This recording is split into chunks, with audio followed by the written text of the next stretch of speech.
আজ থেকে নিউ ইয়র্কের নতুন মেয়র হলেন জোহরান মামদানি, যিনি ডেমোক্রেটিক সোশ্যালিস্ট। উগান্ডায় জন্ম নেওয়া এই নেতা শিশু বয়সে শহরে এসে বসতি গড়েন।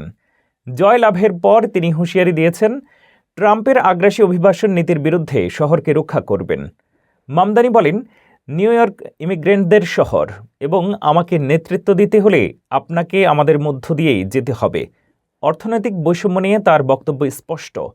আমি মনে করি আমাদের শহরে বিলিনিয়ার থাকা উচিত নয়, বরং সমতা বাড়ানো দরকার। তিনি তার জয় বক্তৃতায় ইসলামোফোবিয়া এবং বর্ণবাদের বিরুদ্ধে দৃঢ় অবস্থানও নিয়েছেন। এর পাশাপাশি নাগরিকদের সঙ্গে হিউমারও বজায় রেখেছেন। যেমন সাবওয়ে বুরিটোগেটে তার প্রতিক্রিয়া। মামদানির উদার নীতি, সমতা এবং কৌশলগত হিউমার তাকে তৎকালীন নির্বাচনে জনপ্রিয় করেছে। নতুন মেয়রের নেতৃত্বে নিউ ইয়র্ক এখন আরও অন্তর্ভুক্তিমূলক এবং সমতার পথে হাঁটবে, যা আন্তর্জাতিক মনোযোগ কেড়েছে।